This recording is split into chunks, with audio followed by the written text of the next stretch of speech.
আমরা একটা সরকারের সময় দেখেছি কোনো মহলের নির্দেশে বিজ্ঞাপনদাতারা পত্রিকাতে বিজ্ঞাপন দিতে পারতেন না, তাদেরকে সতর্ক করা হয়েছিল।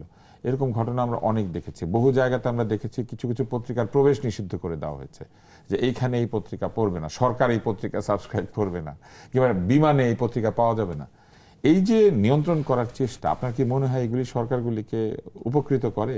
কিংবা এই যে যারা ভালো শিল্পী, ভালো সাংবাদিক, তাদেরকে আটকে দেয়া, কাজ করতে না দেওয়া, এটা কি আসলে সরকারের পক্ষে যায়? দুটোই হয়। কোনো কোনো ক্ষেত্রে পক্ষে যায়, কোনো কোনো ক্ষেত্রে বুমেরাং হয়। মূলত কাজ কি? গণমাধ্যমের কাজ সঠিক তথ্য দেয়া এবং সময় মতো। আমরা যদি বলি যে আমরা অনেক সময় বলি সবার সংবাদ আগে নয়, সঠিক সংবাদ আগে। অতি দ্রুততা ব্রেকিং নিউজ দিতে গিয়ে আমি ভুল দিয়ে দিলাম, সেটা করা যাবে না।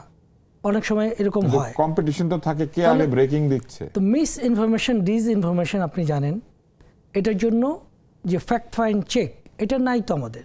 তাহলে কোনো কোনো ক্ষেত্রে নিয়ন্ত্রণ সংস্থা থাকার ফলে এই ধরনের সচেতনতা বৃদ্ধি করে। সেই ধরনের কোনো নিয়ন্ত্রণ সংস্থা নাই, নেই। এটা আমাদের খামতি। এখানে কাজ করতে হবে গণমাধ্যমের। এখানে যারা এখানে এক্সপার্ট আছেন, যারা চিন্তক আছেন, দার্শনিক আছেন, তাদেরকে যুক্ত করতে হবে। আপনি যেমন মিডিয়া এক্সপার্ট, গণমাধ্যম এবং আমার মতামত কেউ শুনবে না, এই সিদ্ধান্তগুলি নেওয়া হবে রাজনৈতিকভাবে। তাহলে এখানে কে কাজ করবে? সংকটটা এখানে। আমি মনে করি এসব জায়গায় যারা সঠিক মানুষ, সঠিক চেয়ারে, তাদেরকে অবস্থান করতে দিতে সাহায্য করতে হবে।